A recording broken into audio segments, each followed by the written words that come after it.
God tier depth. That is what the All Blacks are working with. Razor released his squad earlier this evening, or well, in the morning, if you're from Aotearoa.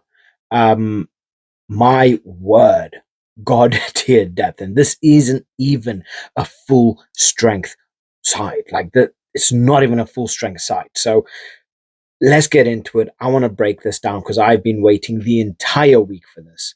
So please like, subscribe. It really does help the channel grow. And let's get into it.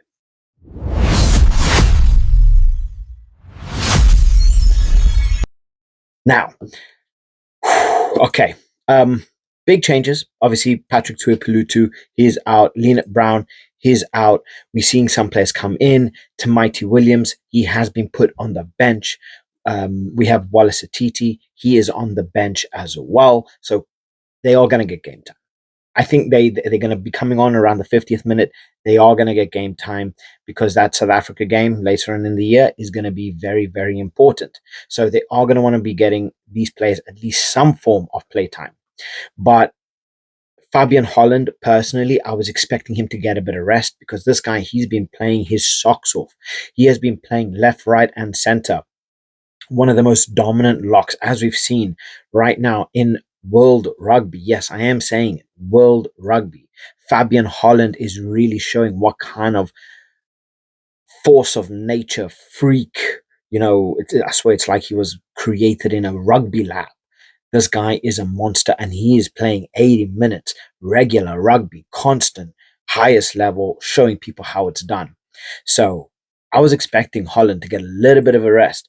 We do see Josh Lord come in to the bench as well, but that's if he's even going to be getting a shot, if he's even going to be getting a bit of time. So in general, they are actually keeping the general backbone of the squad that what we've seen. Let's break it down. So we have Ethan de Groot, Cody Taylor, who I believe he's hitting that 100 mark. Fletcher Newell, again, he was so dominant in the last game and such a dominant tight head. It is absolutely ridiculous. We have Scott Barrett coming in at 5, again, captaining the side, showing how dominant he is, putting in that game time, getting himself prepared for the later on tests. And there's not much that can be said about Scott Barrett that hasn't already been said. But Fabian Holland, he's the one that really confused me. He's coming in again at 5. The guy's been playing 80-minute rugby like nobody else. He's been burning it at both ends, and he's been playing bloody phenomenally. He has been so good and really showing why he's one of the best prospects in World Rugby, especially in the lock position.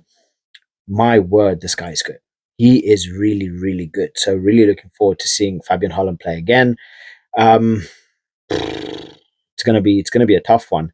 Now we have Tupo Va'i coming in at 6, Artie Surveyor at 7, and one of the things that I'm most excited about, other than having Mighty Williams and Wallace Atiti back in the squad, is seeing Simon Parker starting. Honestly, I was expecting Simon Parker to at least get on the bench, maybe get a couple minutes. Nah, Razor has different plans for him. Razor's got that confidence. He's gonna say, look, you get stuck in at that 8 position, and my word, the more I watch of this guy, the more terrified I am of him. Give this guy a couple more years, he is gonna be phenomenal. Like this guy, he is so scary. Yeah, Simon Parker getting himself in the starting 8, and the Argentinians are gonna have a hard time here. Just this back row, I don't know. This is a scary back row. Then we move on into the halfback. We got Cortez Ratima and Bowden Barrett. Again, another player I was expecting to be given a bit of rest. Bowden Barrett. I was expecting D-Mac to fill in his spot. Bowden Barrett, yes, he is one of the best 10s in World Rugby. He's one of the most consistent players in World Rugby. The guy needs a rest. Razor says no. Obviously, he's getting in that game time. If he feels fit, if he feels ready, if he's good to go, why not? Get him in. Bowden Barrett, he's one of those people that can change a game for you. He can control a game and he can see a game out. So, Bowden Barrett at 10. We are seeing Reiko Ioane and then Sevu Reese on the wings. We have Billy Proctor at 13, Geordie Barrett at 12, and then Will Jordan in the back, kind of sticking to what, they do best and really showing, again, they have that consistency.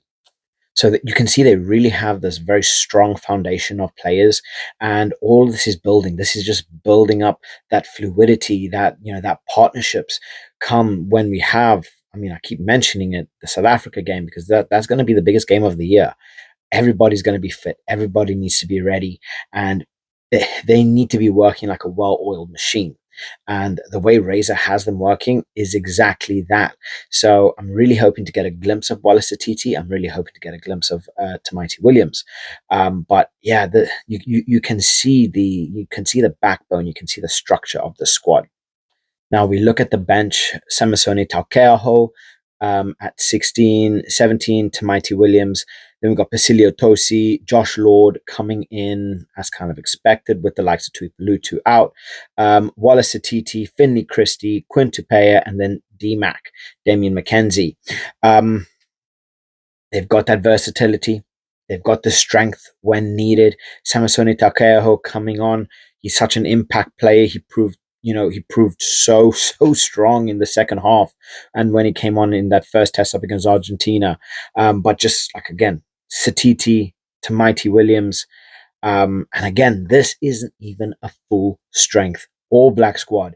The depth is unreal when you have players like Fabian Holland coming through the ranks, when you have players like Simon Parker coming through the ranks, when you have the likes of Quinn Tupea, who's going to be filling in, when you have the likes of Wallace Atiti, Young Player of the Year 2024, and just getting better day in, day out, and then they still have Tavatava Nawai coming in as well, because he's not playing, but, serious talent. And it's just, wow.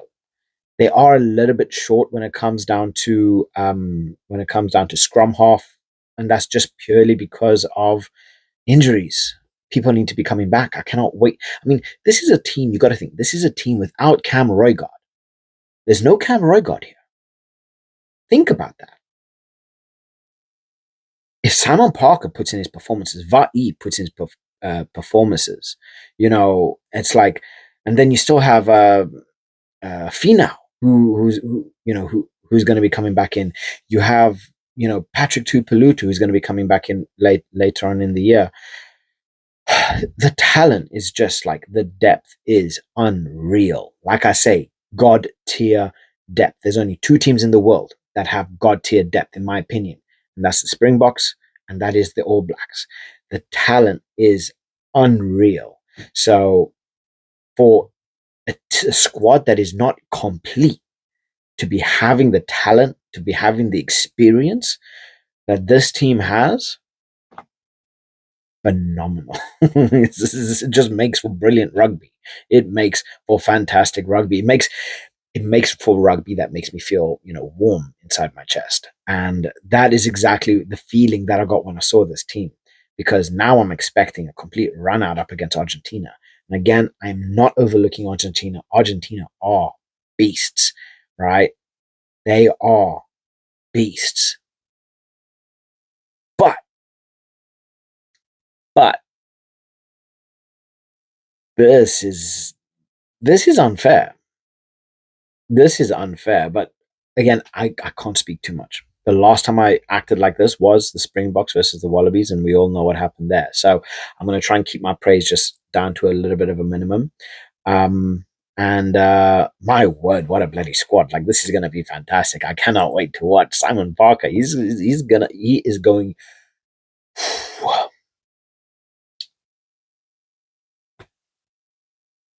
I'm really happy, and I watch more highlights, and then I watch games, and I watch more highlights, and it just gets me more pumped to see Simon Parker play, and then I get to see Wallace Atiti come on, who's one of my favorite players in world rugby. I just love his style, and then you have bloody Ethan de Groot, who's just like a walking fridge, you know.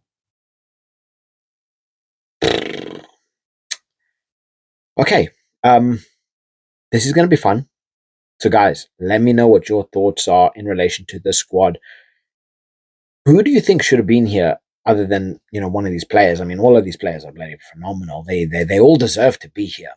But give me one player that you feel has been left out that should have been in here.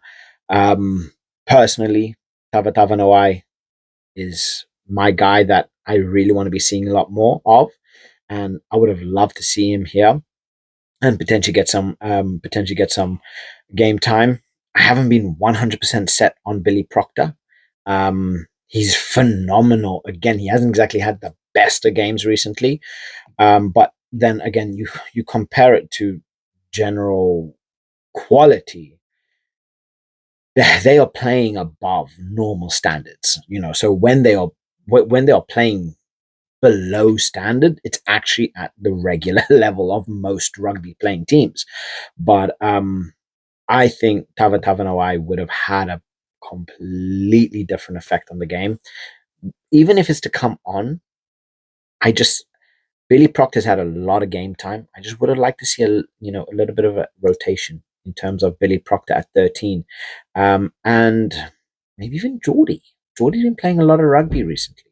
Get a bit of a change there, but obviously Razor knows best. So, guys, drop your thoughts in the comment section below. Please like, subscribe. It really does help the channel grow. I'll catch you guys in the next one. Bye.